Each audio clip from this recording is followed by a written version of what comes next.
Olá, gente, tudo bem? Como que vai? Hoje eu vou fazer uma live com o juiz federal, professor, Dr. Leonardo Cacau, uma grande referência em direito previdenciário. Hoje tem um dos melhores livros de direito previdenciário, publicado pela editora Gen, aonde eu publico meu livro lá também. Cacau é uma pessoa fantástica no meio acadêmico, muito aceito no meio acadêmico. Esperar ele entrar para ele fazer o convite para participar ao vivo. E não tenho dúvidas que essa live de hoje vai ser fantástica, vai esclarecer aí dúvidas de muita gente, muitos advogados e advogadas nos questionaram hoje o dia inteiro sobre o auxílio emergencial, o famoso voucher Corona, não é isso, gente? Então o Cacau daqui a pouco ele está chegando aí, vamos esperar ele acenar aí para eu poder convidá-lo para participar dessa live. Não quero aqui antecipar o que a gente vai discutir, obviamente, mas eu quero aqui mandar um abraço para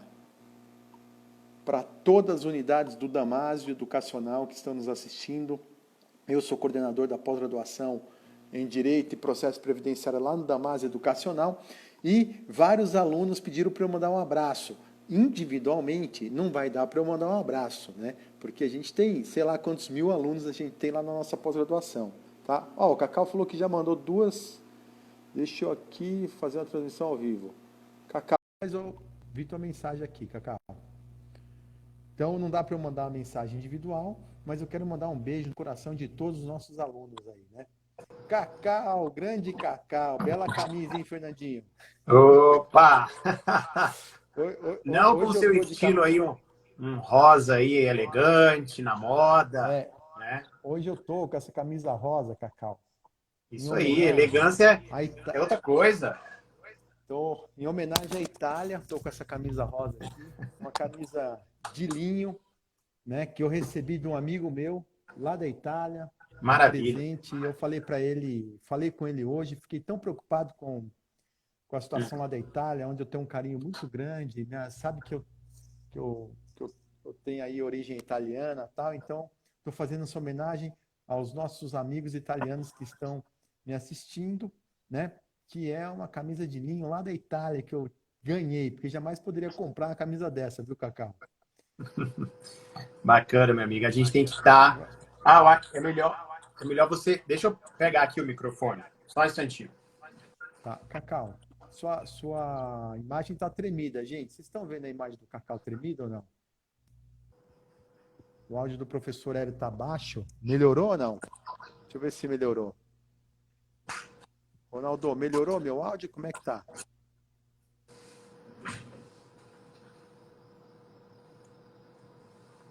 Olha o fone do Cacau, gente. Olha o fone do Tá Cacau. É sacanagem isso aí, né? Melhorou aí? Então todo mundo tá me Melhorou, ouvindo melhorou o bem, meu fone de áudio? todo mundo, exatamente. Agora sim, agora o áudio de todo mundo tá bem. Tá Cacau, você tudo tá bem, bem? Cacau? Eu tô. E como é que você tá, meu amigo? Nessa Tô quarentena aí, bem, você tá. bem Tá tudo cansado, certo? né? Eu abri a geladeira hoje, saiu uma live e uma medida provisória. Eu levei um susto. A hora que eu abri a geladeira, saiu uma live e uma medida provisória. Levei um susto, Cacau, de tantas lives e medidas provisórias. Eu nunca trabalhei tanto na vida como agora, em plena pandemia, né? As empresas estão aí nos demandando muito com relação às medidas provisórias. Creio que tua vara lá também deve estar, os servidores devem estar desesperados para estudar tudo, né, Cacau? Com você ali, né, nessa liderança, você deve estar ficando louco, né, Cacau? Isso, a gente tá toda a Justiça Federal na quarta região também teletrabalho compulsório, né? Inclusive pela portaria do CNJ, né? E são muitas questões. Eu já fiz duas reuniões pelo Zoom, o aplicativo Zoom com os meus servidores, a minha equipe, né? E a gente está a todo vapor, né? Firme e forte, muitas mudanças, muitos processos, questões de urgência, e a gente está sempre, a Justiça Federal está sempre aí em casa, na quarentena, mas uh, trabalhando e buscando prestar da melhor forma a jurisdição, né? A gente sabe que o momento é difícil, a gente sabe que é necessário ter muita cautela de circulação, esse vírus ele tem efeitos imprevisíveis, né? Cada dia a gente vê uma coisa nova, uma pessoa jovem, histórico de atleta que pegou o vírus e que está com problema, Até então a gente não atleta pode. pegou vírus, olha que Até interessante. Tá bom. atleta, até atleta pegou vírus. Então a gente tem que ficar realmente vigilante. Acho que essa é a melhor palavra. E também tranquilos que a gente vai passar disso daí, né? Cacau, E eu não vamos. sabia que você era tão conhecido, Cacau. Tu Mas é. acredita que hoje um franqueado lá de Joinville, o Tiago, seu colega de 7 de setembro, estudou com você no 7 de setembro, o Tiagão, ele é franqueado lá do Damásio de Joinville, mandou um abraço para você. Falou que Bacana. passava Bacana. cola demais. Falou que passava mandou... cola demais para você. Isso aí não é verdade não, viu, meu? É mais fácil. Olha, deixa eu lhe dizer, o Thiago me mandou uma mensagem, inclusive, bacana a gente ver os colegas de colégio, né? Porque o 7 de setembro é um colégio lá de Fortaleza, que eu estudei lá, e é muito bacana ver que a tecnologia, o Instagram, as redes sociais aproximam, né? Essa é a Aproxima. ideia. Ele falou que ele faz parte da sua carreira de juiz, de tanta cola que passou para você. Mas vamos lá, vamos seguir aí. Vamos seguir aí com a nossa live, né, cara? Cacau. Vamos Cacau, falar o que então nós temos de novidade aí? Vamos lá. Nós vamos falar. Vamos seguir um roteirinho. Vamos começar pelo artigo 2 da lei? Pode ser, Cacau? Pode. Essa é a ideia, inclusive, né, Hélio? Nós vamos falar do assunto da vez aí, que é o Corona Voucher, né? Que foi publicada finalmente a lei ontem, né, no dia 2 de abril, a Lei 13.982, né? E que estabeleceu requisitos bem, bem importantes, né? E aí a nossa ideia é a gente falar um pouco sobre esses requisitos, que, como o Hélio falou, estão lá no artigo 2º da Lei 13.982. Vamos começar então pelo artigo 2º, Hélio, que são os requisitos cumulativos, né? E aí, Exatamente. O que você acha da gente falar cada um, os requisitos pontuais, e cada um comentar a respeito dele, o que acha, qual a ideia, pode ser? Beleza. Posso começar com o primeiro, então?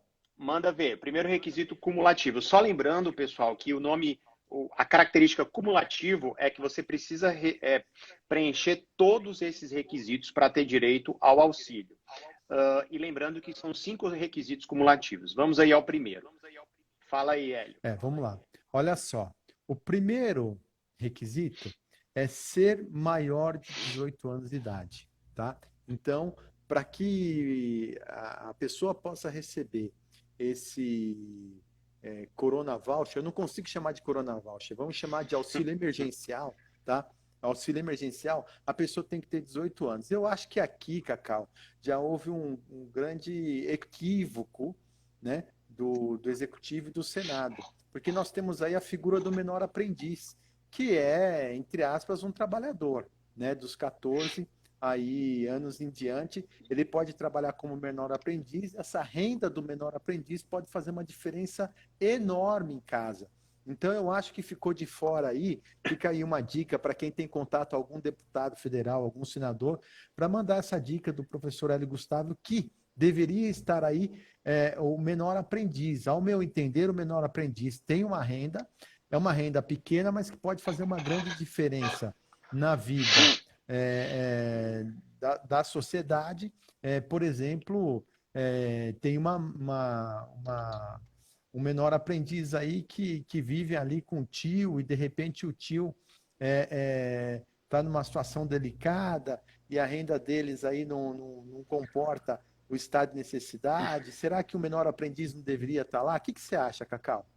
Boa. Deixa eu só, antes de completar, estão falando que o meu áudio está com eco, isso? Ou vocês conseguem me ouvir bem? Hélio, o seu microfone tá conectado certinho, né? Tá, eu vou pôr de novo. Olá. Estão me ouvindo?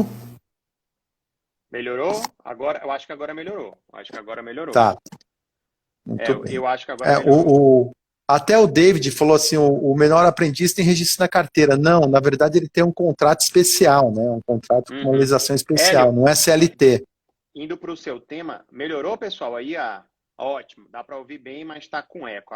Mas será que agora melhorou? Porque eu acho que agora está sem eco. É da China esse fone teu, Melhorou. Cacau, ou não? Não, pá, isso aqui é. Agora, Cuidado, agora, hein? Cuidado. agora melhorou. Agora melhorou. Ambos melhoraram. Ótimo, maravilha. Então, pessoal, veja, Hélio, eu vou muito além ainda. Eu, inclusive, já até me manifestei sobre isso. Eu coloquei 3 áudios lá no meu IGTV, que é lá no Instagram, no Leo_Cacau.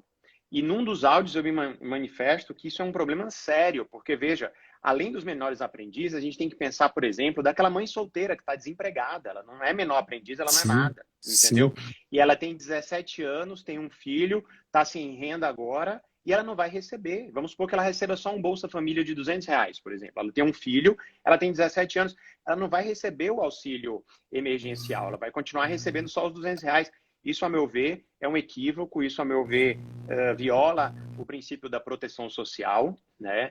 Então, me Só parece. corrigindo uma informação, eu quis dizer estagiário lá, que tem uma lei especial. O menor aprendiz está na CLT, é verdade. A Betina acabou de entrar aqui e eu quis falar estagiário, né? Estagiário barra aprendiz, só que o aprendiz está na CLT, é verdade. Valeu, Betina. Quis falar estagiário, perdão.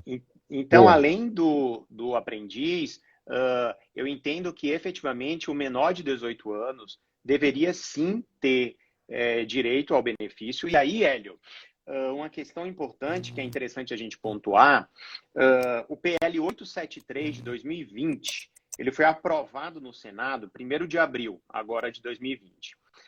Ele incluiu essa mãe adolescente menor de 18 anos, tá? Para receber também o benefício assistencial, né?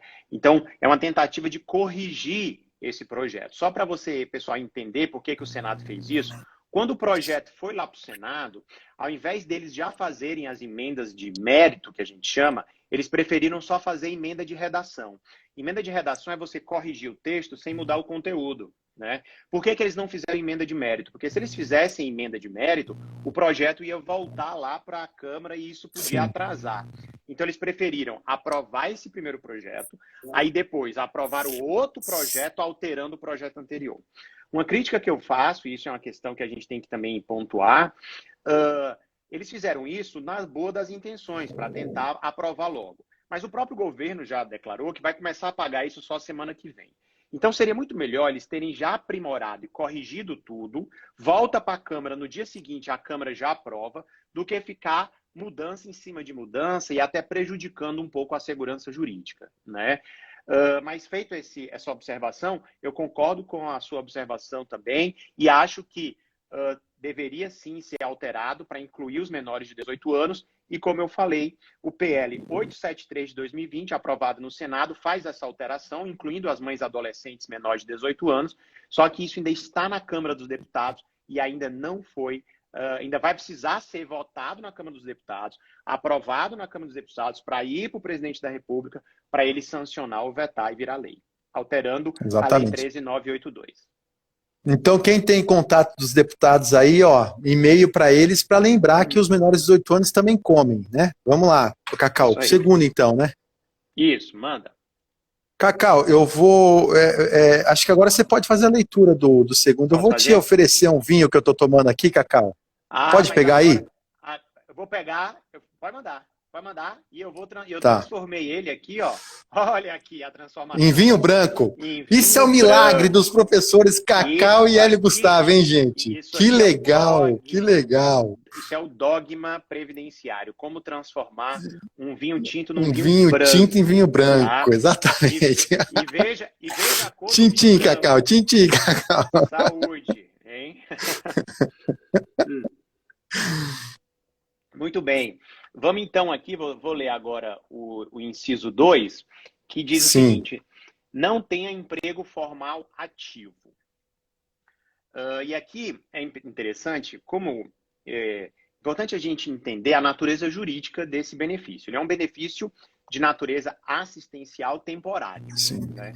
O que quer dizer isso? Ele não é previdenciário, então ele não exige contribuições e ele tampouco não precisa de qualidade de segurado, né? Muito bem. Então, eu entendo que esse requisito ele é importante, até porque quem tem emprego formal, o que a lei considera emprego formal, né? Você não pode ser para fins dessa lei, o empregado formal é aquele que esteja empregado com um contrato de trabalho formalizado nos termos da CLT, nem seja agente público. E aí é qualquer tipo de vínculo do agente público. Pode ser temporário, comissionado, titulares de mandato eletivo, né? Até porque aquele que tem um contrato de trabalho na condição de empregado, de certa forma, ele já tem uma renda, a renda vai ser diminuída em razão de que as empresas também foram afetadas, teve a outra medida provisória que vai tratar só dos empregados, mas como esse benefício é assistencial, ele é voltado para aquelas pessoas que não têm um emprego formal. E aqui um detalhe importante, Hélio, que eu acho que foi muito relevante, o Senado alterou isso, aclarou na emenda de redação, incluiu aqueles contratos de trabalho intermitentes, né? Ou seja, é aquele que tem um emprego, ele tem um contrato de trabalho, foi inclusive uma inclusão da reforma trabalhista, né? Só que ele está na inatividade, aqueles que estão inativos, né? Ou seja, eles não estão trabalhando, não estão recebendo renda. O que você acha aí desse requisito, Hélio? Eu acho que tem fundamento, né? A ideia é proteger aquele que ficou sem renda ou que está sem renda, né? Então, quem tem emprego formal tem uma forma de rendimento, tem uma espécie de rendimento, então a ideia é outra, né? A ideia é de fazer com que as próprias empresas participem aí desse ajuste, né? Eu não quero comentar muito aqui das outras MPs, não quero comentar, mas eu acho que faltou uma parte do governo entrar nisso aí para ajudar os trabalhadores formais. Eles criaram uma maneira de criar os trabalhadores, de trazer uma ajuda para o trabalhador informal, mas o trabalhador formal, nós temos aquele trabalhador formal que não está recebendo da empresa porque nem o empresário está conseguindo vender. Então, esse vai ficar no limbo. Então, acho que agora é a hora do governo começar a pensar nessas pequenas empresas que não estão conseguindo pagar, inclusive a folha de salário daquele que tem trabalho formal. Então, acho que a gente vai ter que pensar, quem sabe tratarmos numa live específica sobre isso, Cacau. Boa. Tá? Vamos para o terceiro. Partimos para o terceiro? Fala o terceiro. Olha só. Não seja titular de benefício previdenciário, tá? Então, quem só pode receber auxílio emergencial quem não tiver benefício previdenciário ou assistencial, ou benefício de seguro-desemprego, ou programa de transferência de renda federal, salvo nos termos do Bolsa Família. Isso é interessante. O governo deu a possibilidade para quem recebesse o Bolsa Família e fosse menor do que o valor do auxílio emergencial, que ele pudesse optar por um ou outro. Tá? Então, a ideia do governo aqui foi de fazer com que a pessoa optasse pelo benefício mais vantajoso. Mas eu tenho uma crítica a fazer aqui, Cacau.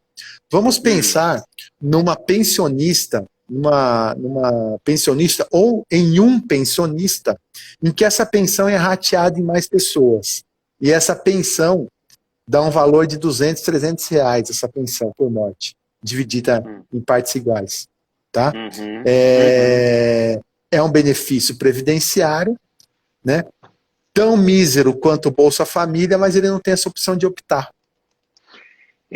Exatamente, Hélio. Isso é uma questão interessante, porque eu também coloco, além desse exemplo que você colocou da cota da pensão por morte, eu coloco, por exemplo, o auxílio acidente.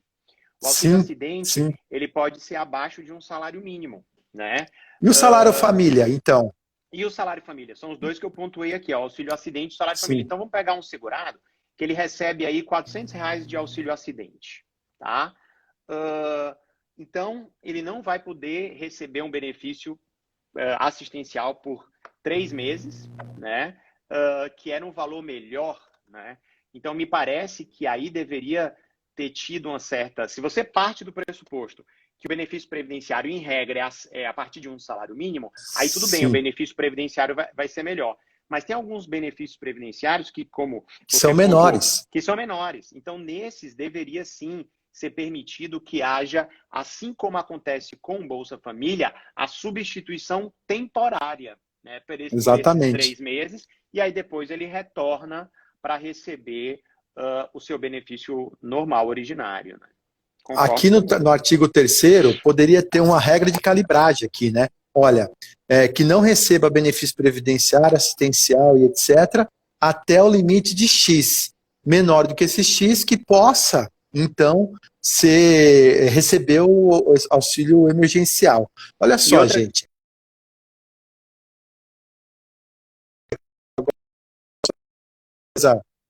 Só para explicar um pouquinho da nossa live aqui, Cacau.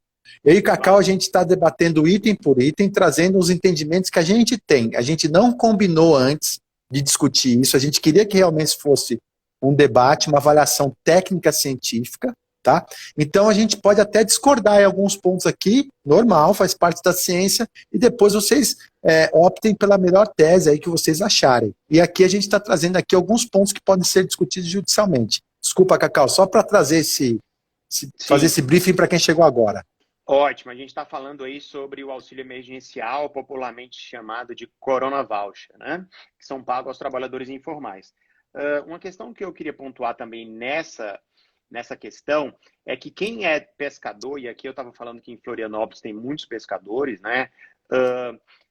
Quem recebe o seguro defeso, né? Quem está recebendo o seguro defeso, Sim. não está contemplado com esse benefício, ou seja, o único que foi ressalvado, o único benefício assistencial que foi ressalvado foi o Bolsa Família. Isso é uma questão também importante aí para a gente pontuar. Então, me parece, Hélio, que aí a grande questão são esses benefícios previdenciários que são abaixo de um salário mínimo, ou seja, que são de um valor menor do que o valor do auxílio emergencial. Me parece que aí deveria ter uma regra permitindo essa substituição apenas durante esse período de, em regra, 3 meses. Né? Me parece que essa crítica... Você vê, um salário família, quanto está hoje? Cento e poucos reais? Eu nem lembro quanto está hoje. Acho que é cento e poucos reais o salário família, né? Deve ser tão baixinho. O salário família é em torno de R$46, ele varia por R$46. Varia por cota, exatamente, por filho, por cada filho. Então você vê, imagina, a família recebe 40 e poucos reais, não vai poder receber um auxílio emergencial. Olha que loucura, gente. Foi uma falha aqui, realmente, técnica na elaboração da norma. Passamos para o quarto, Cacau, você quer falar mais alguma coisa? Tranquilo, podemos ir para o quarto. Vamos para o inciso...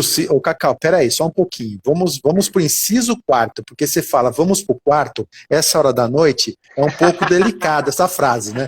Né, Cacau? É um pouco delicado. Vamos para o inciso quarto. Pode ser assim, Cacau? Vamos para o inciso quarto.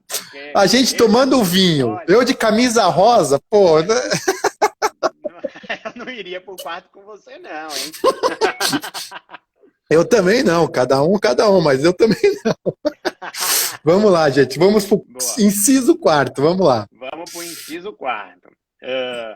Diz o seguinte, cuja renda familiar mensal per capita seja de até meio salário mínimo, que é até R$ 522,50, ou a renda familiar mensal total seja de até 3 salários mínimos, que dá até R$ 3.135. Bom, pessoal, esse requisito é o da renda familiar, que é o requisito mais relevante, porque é aquele requisito que vai verificar se a pessoa tem ou não tem uma renda que possa sobreviver e se manter com dignidade nesse momento da pandemia da Covid-19. Né? Peraí que tem um negócio aqui. Isso. Opa! Opa, Cacau, não foi o vinho, não, né? Não foi o vinho, mas entrou um negócio. Tem um mosquito aqui que tá... Tirei o mosquito. Pá, o mosquito queria entrar no meu vinho aqui. Deixa eu pegar esse miserento. Não, ai, Cacau, tua figura. Eu vou te dizer, eu moro aqui num ótimo local em Floripa, mas ultimamente tem uns mosquitos, tem uns mosquitos que, vou te falar, já coloquei tela aqui. Esses mosquitos estão me enchendo o saco, mas vamos para frente. E o mosquito já veio direto no meu vinho aqui, rapaz, pelo amor de Deus. Não é bobo, né, Cacau? Você deve estar tomando um peramanca branco aí, né, Cacau? Vamos lá. Vamos retomar aqui os trabalhos. É o seguinte, ô Hélio, tá travando a tua imagem aí. Não, acho que tá assim mesmo, a internet tá ruim hoje no Brasil com... Tô te ouvindo, toca o barco. Bom, então, recapitulando, você tá me ouvindo, Hélio? Tá travando aí? Tô te ouvindo. Toca o barco. Pronto. Então, esse requisito da renda familiar me parece um dos mais importantes, né? E é muito importante a gente entender esse requisito, né? O que ele vai dizer? Veja que ele é um requisito cumulativo, mas dentro dele ele traz uma alternância. Como assim? Vamos explicar, porque tem muito aluno me mandando mensagem para eu ter que explicar isso. Como é que funciona? O requisito é o da renda familiar per capita até meio salário mínimo. O salário mínimo é R$ 1.045, vai dar aqui centavos. Então, ou a renda total da família de até 3 salários mínimos. Então, você vai pegar as pessoas que compõem o núcleo familiar. Você vai pegar a renda de todas essas pessoas, vai dividir pelo número de pessoas e vai dar a renda por cabeça, que é chamada renda per capita. E tem que ser até meio salário mínimo. Aí tem muitos alunos perguntando, mas só tem uma pessoa, mora sozinho. Então, é até 3 salários mínimos, certo? Então, vejam que são um requisito só da renda familiar que tem uma alternância. Ou a renda per capita, até R$ 522,50, ou a renda total da família até 3 salários mínimos.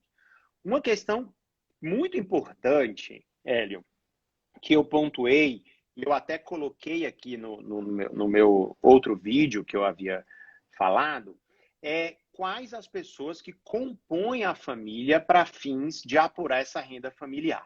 Né? O que a Lei 13.982 traz? Ela diz que é todos que moram na mesma casa e contribuem para o sustento da família. Todo mundo. Eu entendo e defendo a interpretação integrativa, sistemática nessa norma, aplicando a lei do LOAS. Né? E a lei do LOAS ela vai estabelecer quem são os componentes da família. Né?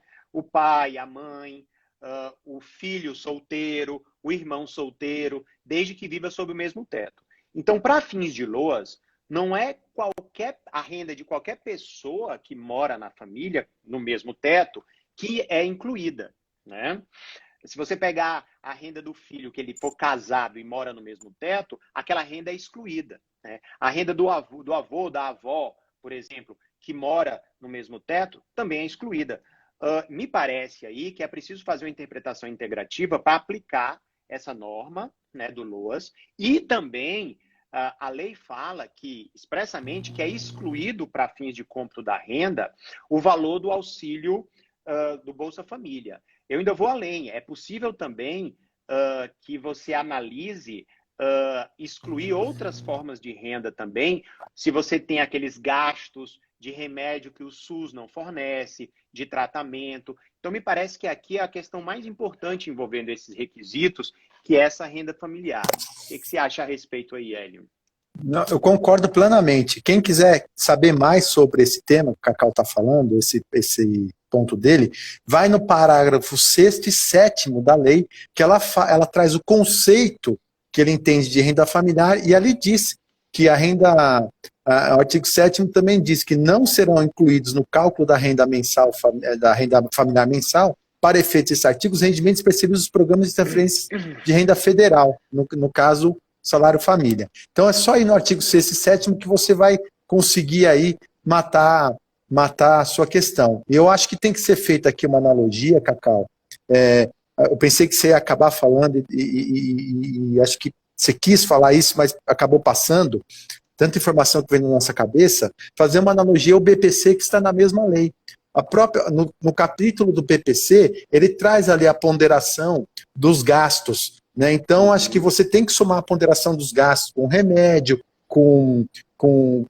lá ele fala remédio que não tem no SUS, etc. Então, para chegar próximo dessa renda per capita ou do valor aproximado de R$ 3.135, tentar fazer uma defesa para descontar esses gastos que a família tem de necessidades básicas, né, necessidades basais. É uma tese muito interessante, comungo desse pensamento, e acho que é uma forma de que aquele segurado que está um pouquinho acima dos R$ 522,50 por renda per capita, ou um pouquinho acima dos R$ 3.135 na renda familiar, você pode trazer essa tese da ponderação dos gastos. Boa, Cacau. Acho que a gente pode partir para o próximo. Pode ser, senão a gente não vai conseguir manter a live aqui. Tá. Você fala próximo aí, então? Posso falar então?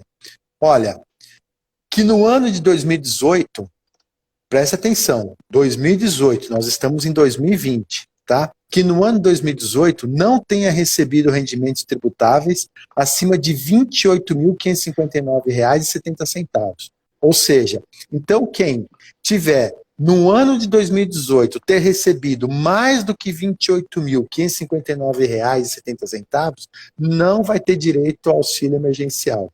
Eu e o Cacau, a gente chegou a discutir ontem, na primeira live que a gente gravou, essa questão dos anos. Por que 2 anos atrás, gente? 2 anos atrás, né, a gente não tem a mesma realidade de hoje de 2 anos atrás.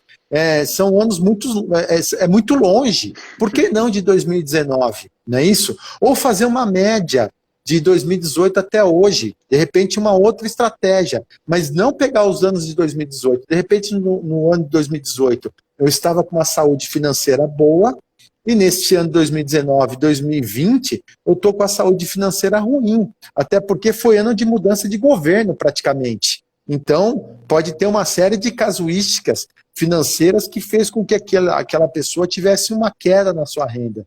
Então, eu acho que foi um grande erro trazer o ano de 2018, que é muito longe da realidade atual pandêmica. É muito distante. É muito distante. Né? Aqui, ó.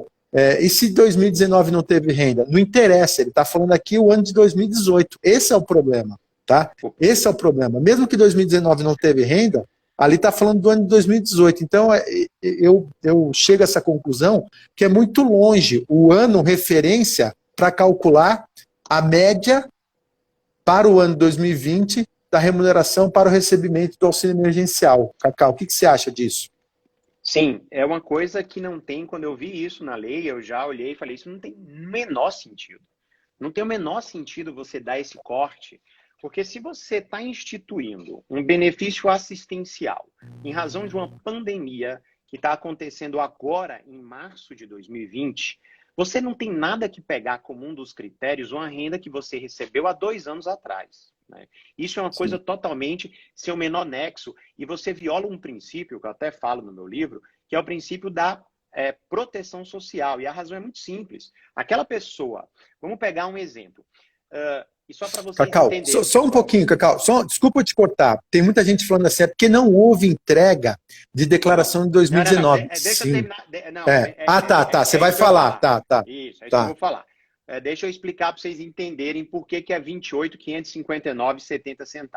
Esse valor é o limite de isenção do imposto de renda. Ou seja, quem recebeu no ano de 2018 até R$ 28.559,70 estava dispensado de entregar a declaração do imposto de renda.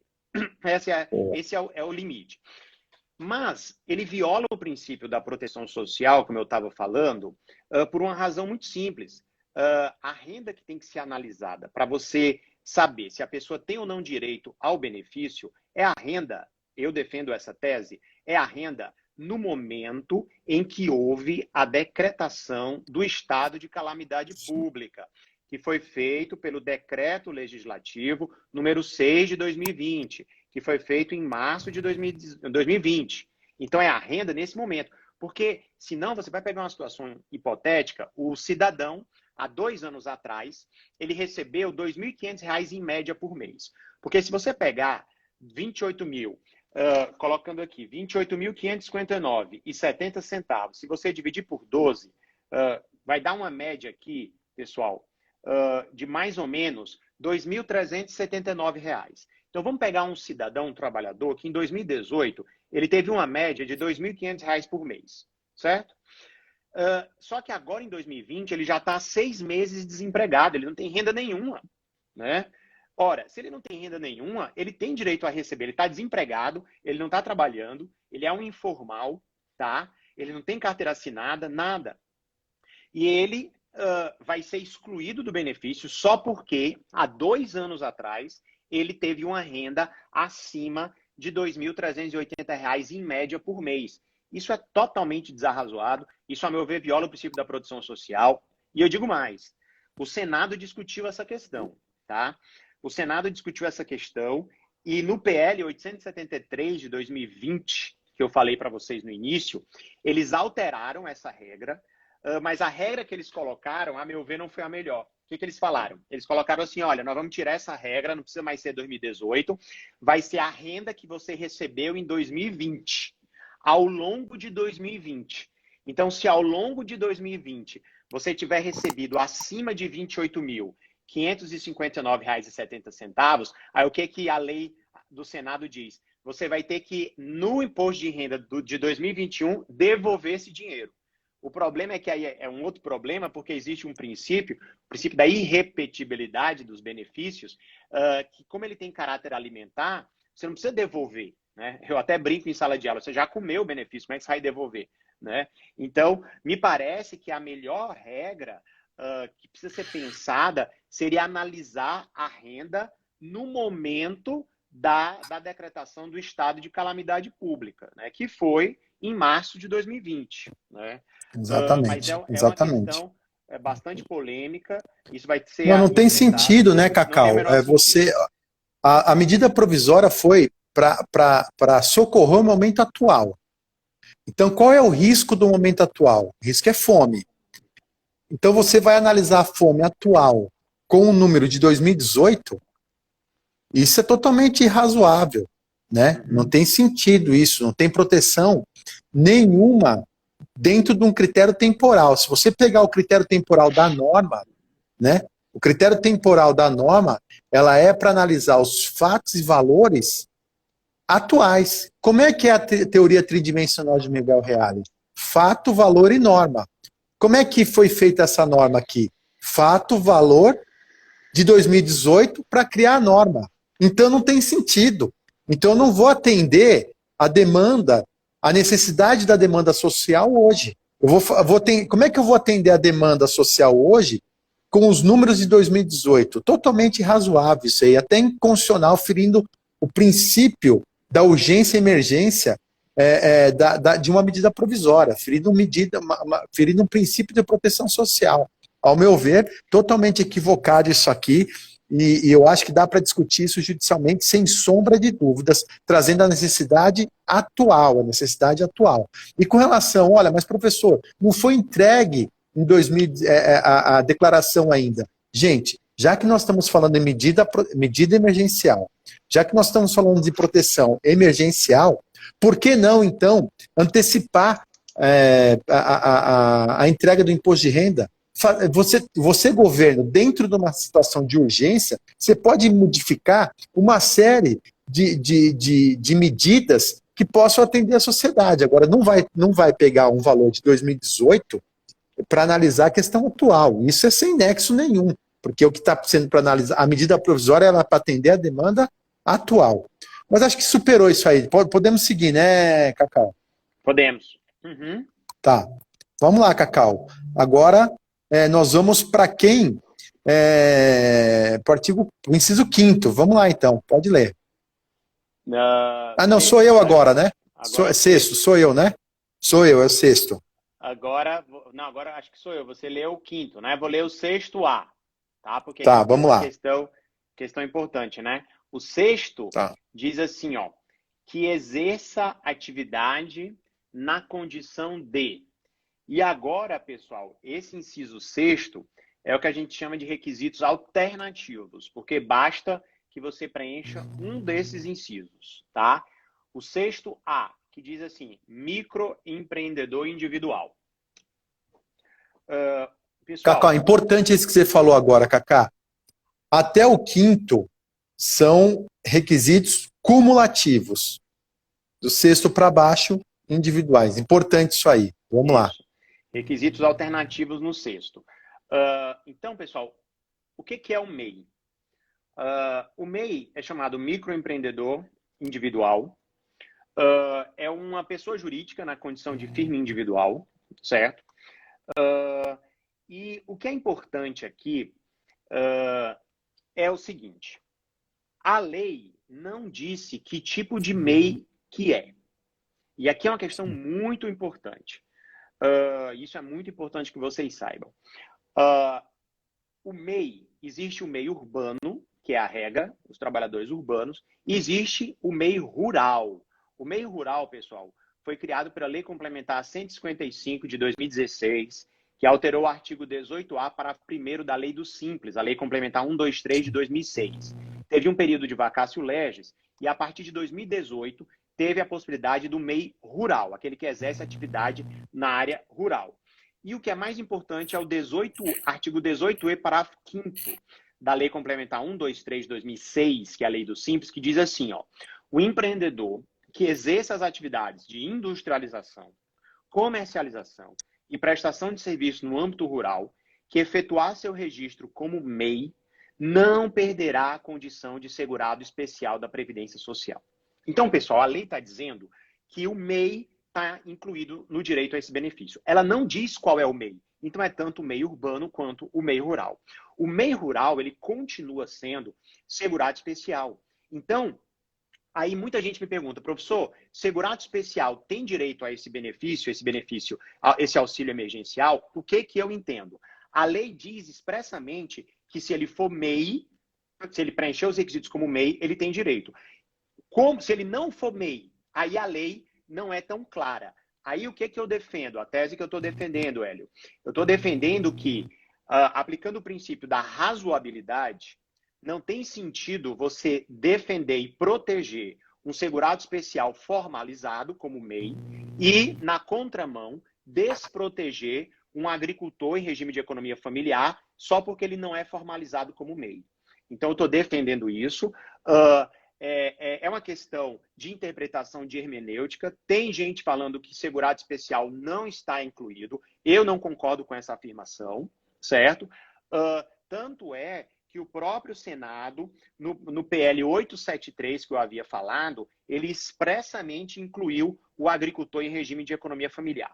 Ele incluiu para aclarar o texto. Eu entendo que nem precisava incluir, porque ele já estava aqui, não nesse dispositivo. Ele não entra no A, ele vai entrar no 6, inciso C, que é o trabalhador informal, tá? Mediante essa hermenêutica, essa aplicação desse princípio hermenêutico, do princípio da razoabilidade, que eu acabei de falar. O que você acha? Cacau, não, eu concordo plenamente, né? A ideia é de proteger todos. Por que o ruralista não teria direito, né? Então, a ideia feriria todos os princípios aí da ordem econômica, da isonomia. Como é que você vai deixar uma categoria de fora, né? Ainda mais dos rurais, né? Que são tão importantes. A gente só sobrevive por causa do ruralista, diga-se de passagem. A gente só sobrevive através do alimento que vem plantado pelo ruralista. A gente vai deixá-los de fora? Não tem sentido isso aí, né? Então é um absurdo. Comungo desse pensamento. Cacau, só estou preocupado com o horário, que a gente tem mais 15 minutinhos só. Beleza. Tá. Podemos seguir então, gente? Segue pro B. Tá. Eu vi uma preocupação de uma aluna ali, que eu fiquei meio preocupado. Quando a gente fala de cumulativos, os requisitos cumulativos, não é que ter o de baixo não necessita de cima. É que, não, necessita sim. Ser MEI, você tem que estar enquadrado naqueles requisitos financeiros. Se estiver fora dos requisitos financeiros, você não vai receber. Tudo bem? Só para matar essa pergunta que me deixou um pouco preocupado. Não sei se a gente colocou mal ou se ela não entendeu bem. Mas então agora acho que a gente matou essa questão.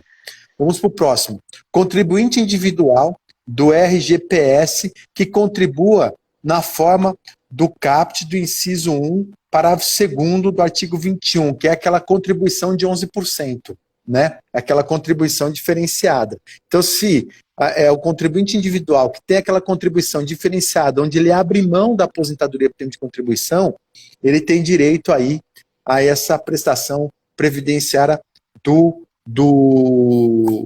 auxílio emergencial. Aí, Cacau, eu quero te fazer uma pergunta, uma provocação, na verdade. Ele limita o contribuinte individual àquele referente à contribuição dos 11%. E se é um contribuinte individual que está fora dessa contribuição especial e tem um rendimento igual ou menor àquele estipulado pela lei, não teria direito? Não, Hélio, o dispositivo fala o caput, tá? É verdade. Tá? Então, Verdade. então ele entra tanto aquele que contribui na de 11% quanto normal. Quanto normal. Alíquota cheia, quanto que é o normal. normal de 20%, como também Ou aqueles de 11%. segurados que fazem parte do plano simplificado da Previdência Social, que é esses de 11%. E aí inclui... Interessante que muito advogado perguntou se teria direito. Tem. Se tiver dentro daquele critério financeiro, tem. Preencher os requisitos cumulativos. Então, inclui esse dispositivo. E quem é que ele inclui nesse dispositivo? Ele inclui tanto o contribuinte individual, quer ele contribua na alíquota cheia dos 20%, quer no plano simplificado da Previdência, dos 11%, ou também o segurado facultativo. Aqui, ele não inclui o segurado especial, porque o segurado especial ele contribui pelo artigo 25 da Lei 8.213. É por isso que eu defendo que o segurado especial, com aquela hermenêutica que eu falei, ele vai entrar no próximo inciso. Não, ele, além de estar no MEI, ele que não ele vai no MEI, próximo inciso. Ele entra no próximo inciso, que é o C. Vamos lá, então. O C diz assim, ó, é o trabalhador informal, seja empregado, autônomo ou desempregado, de qualquer natureza, e aí quando ele fala qualquer natureza, a meu ver, tanto o trabalhador urbano quanto o rural, não vejo nenhum problema. Sim. Inclusive o intermitente inativo, tá? Que é, como eu havia falado, dos contratos intermitentes, inscrito no Cadastro Único para Programas Sociais do Governo Federal, que é o CAD Único, até 20 de março de 2020, ou que, nos termos da autodeclaração, cumpra o requisito do inciso 4º. Então, pessoal, aqui são aqueles trabalhadores informais, tá? Desempregado, autônomo, de qualquer natureza. E aqui é que eu entendo que entra tanto os urbanos quanto os rurais, o segurado especial, que não é MEI, certo? Questão importante aqui é que se ele pode estar, esse segurado, esse informal, que ele está desempregado, ele é autônomo, ele trabalha por conta própria, ele pode estar tanto no CAD único, certo? Se ele tiver no CAD único, não tem, ótimo. Se ele não tiver no CAD único, ele pode estar no cadastro do regime geral da Previdência ou como contribuinte individual ou facultativo, mas pode ser que ele não esteja em nenhum dos dois, nem no CAD único, nem no do regime geral da Previdência. Não tem problema. A lei diz que basta que ele faça a autodeclaração. E aí essa que é a questão, pessoal, muito importante. Cuidado.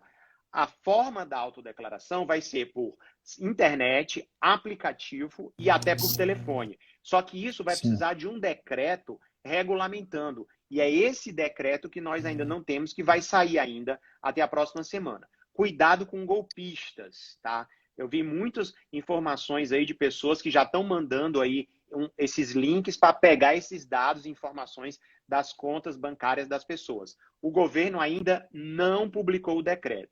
Assim que publicar, a gente divulga, coloca nas redes sociais para que vocês saibam dessa questão. O mais importante é que quem não está cadastrado no CAD único, não se preocupem. Vocês vão poder fazer a declaração por autodeclaração. E o governo deu uma declaração agora que ele vai começar o pagamento por quem está registrado no CAD único, né? Certo? Depois, por autodeclaração e depois o pessoal que está recebendo o Bolsa Família, né? Então, fiquem tranquilos quanto a isso. Uma questão que eu gostaria de chamar a atenção aqui, Cacau, que não estava antes, é a figura do desempregado. O desempregado agora está na letra C, do inciso 6º. Então, o desempregado teria direito? Sim, ele teria direito, tá? E aqui eu também entendo perfeitamente, concordo com você, que o ruralista está implícito aqui, né? Porque é de qualquer natureza, desempregado de qualquer natureza. Quando ele fala de qualquer natureza, óbvio que quem está apto a esses conceitos das relações sociais inclui relações rurais e urbanas. Perfeito, Cacau. Vamos lá. É importante ressaltar aqui, o que o Cacau falou, gente, pelo amor de Deus, hoje eu parei de responder. Eu não sei quantos WhatsApps eu recebi, quantos directs no meu Instagram eu recebi, perguntando, professor, e se não está inscrito no CAD único? Onde eu faço essa declaração? Onde eu pego essa declaração? Calma, não saiu a norma da declaração ainda. Calma, calma. Infelizmente o governo fatiou a medida. Ele acho que ele foi colocando para poder abafar os anseios, mas essa formalidade da autodeclaração ainda não saiu. Então, calma. Não mande mais o WhatsApp direct para mim, pelo amor de Deus, porque senão eu vou ter que me internar por um vírus chamado WhatsApp. Tá bom, gente? Combinado? Fechou, então. Vamos para o parágrafo primeiro. Pode ser, Cacau? Pode ser. Uhum. Tá. O recebimento do auxílio emergencial está limitado a 2 membros da família. Por que 2 membros? Porque a soma é de 2 cotas de meio salário mínimo. Então, se o teto, nós temos um piso que é meio salário mínimo, e o teto lá que é de 3 salários mínimos. Só que eles estão fazendo ali como se fosse o teto da mulher provedora, somando 2 cotas, né? Então, você vai receber no máximo ali, limitado ali a renda mensal, a 2 membros da família. Então, o auxílio emergencial não vai poder mais do que 2 pessoas receberem o auxílio emergencial. Acho que é isso, né, Cacau? Não sei se... Eu estou indo meio com pressa, porque senão a nossa live vai acabar e a gente não vai terminar. Só então, antes da gente terminar, pessoal, avisando aí para vocês, o meu livro, Curso Prático de Direito e Processo Previdenciário, o Instagram da JusVox, ele está fazendo um sorteio, tá? Vai ser agora dia 10 de abril. Então, curtam lá a página e sigam as regras, que vocês vão receber gratuitamente aí, quem ganhar o livro, o Curso Prático de Direito e Processo Previdenciário, que está na sua 3ª edição pela Editora Gen, já completo com a reforma da Previdência. E é o seguinte, o Código de Defesa do Consumidor, pessoal, ele proíbe venda casada. Só tem uma venda casada que é permitida no ordenamento jurídico nacional, que é quem comprar pela Gen o meu livro e o livro do professor Hélio. É a única casadinha permitida, certo?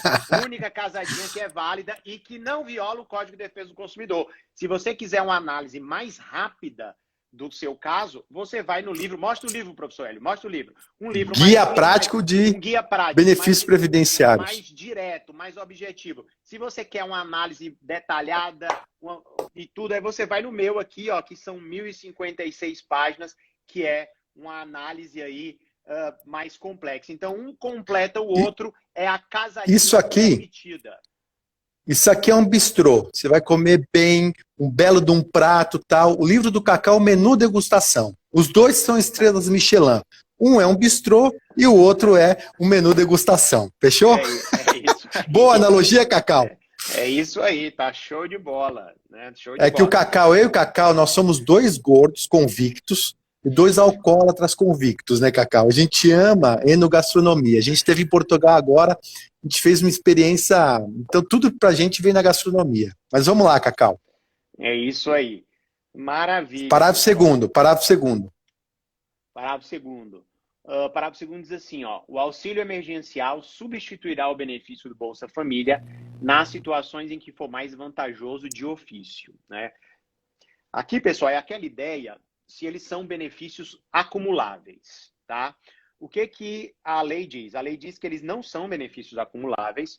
Quem recebe o Bolsa Família e tiver direito ao auxílio vai ser substituído de ofício o Bolsa Família pelo auxílio emergencial, certo? Observem que o projeto do Senado muda isso, para você ver como essa coisa pode alterar. O projeto que foi aprovado no dia 1º no Senado permite que seja acumulado um auxílio emergencial com um Bolsa Família, tá? Só que vamos ver se isso vai ser aprovado na Câmara. O que foi aprovado pela Lei 13.982 é que não pode acumular, certo? Ou seja, vai ser substituído o Bolsa Família pelo auxílio emergencial, se ele for mais vantajoso. E essa substituição vai ser de ofício, ou seja, vai ser automático. O segurado não vai precisar ir, o beneficiário não vai precisar ir lá na prefeitura para pedir a troca. A troca já vai ser automática se o valor do auxílio for maior do que o Bolsa Família. Muito bem. Parágrafo 3º. A mulher provedora de família monoparental receberá 2 cotas do auxílio. Olha que interessante, né, gente? Olha como o mundo aí é feminista. Acho que quem fez essa lei é mulher, não é possível, né, gente? Porque protegeu só a mulher. E o homem, nesse caso, fica como? Né? Lógico que é uma brincadeira que eu estou fazendo, mas não poderia, se o provedor da família monoparental, ao invés da mulher provedora, porque pode ter o homem provedor de uma família monoparental. E ele não está aqui como ator social do parágrafo 3º. Então, eu entendo que fere a isonomia, e fere o artigo 5º da Constituição Federal, que é o princípio da igualdade, o princípio da isonomia, em que pode ter um homem provedor da família parental, e esse homem vai receber uma única cota, sendo que a mulher vai receber 2 cotas. Eu não entendi muito bem o que o legislador imaginou. Será que ele imaginou, o homem tem mais força? Eu não sei o que ele imaginou. Não consegui entender por que ele não colocou ali o provedor, entre aspas, né, provedor ou provedora da família monoparental. Então eu discordo desse parágrafo 3º e acho que dá para a gente discutir isso judicialmente também, Cacau.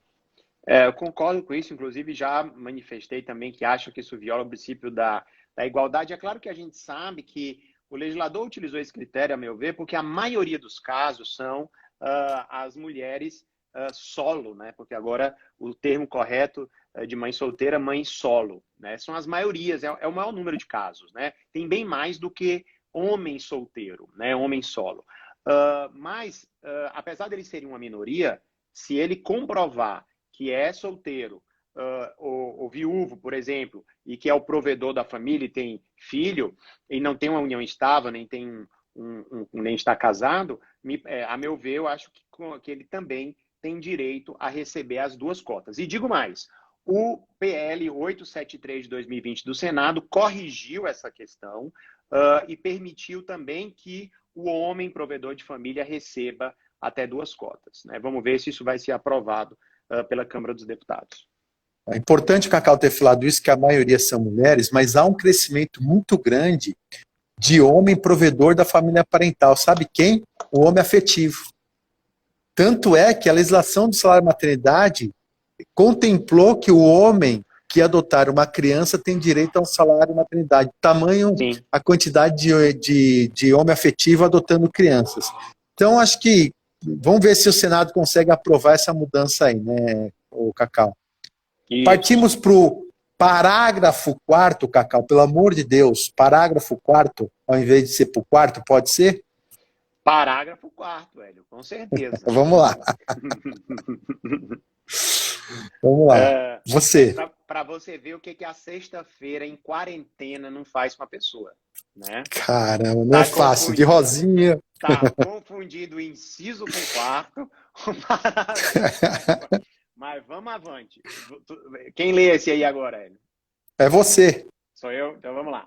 As condições da Por renda coincidência, familiar... eu li o da mulher e você vai ler o outro aí. Vamos lá. Olha aí. Vamos lá. As condições da renda familiar mensal per capita e total de que traga o CAPT serão verificadas por meio do CAD único para os trabalhadores inscritos e por meio de autodeclaração para os não inscritos, por meio da plataforma digital. Acho que isso aí a gente já comentou bem, né, Hélio? Já comentou bem. Acho que pode passar isso aí. Vamos para os quintos. Vamos para os quintos. Vai vendo o nosso tempo aí, já deve estar no limite. Tá. Eu acho que está no limite, Cacau. Vamos passando para ver se a gente... Você tem alguma coisa mais para falar, Cacau? Eu acho que o mais importante são essas questões que a gente pontuou, né? Que são só o prazo de 3 meses. O prazo é importante. O prazo desses benefícios são de 3 meses. Verdade, prazo de 3 meses. E pode ser prorrogado. Prorrogado. Executivo, tá? Exatamente. Como vai ser pago isso? Isso vai ser pago nas agências bancárias públicas. O governo ainda vai criar esse calendário. Muito provavelmente, como o Cacau falou, começa a semana que vem, mas ainda não saiu como que vai ser feito isso. Saiu que vai ser através de uma poupança tal, mas não saiu uma normativa sobre o assunto. É isso aí, né, Cacau? Ele fala lá no artigo 9º, no parágrafo 9º, 3º, tá?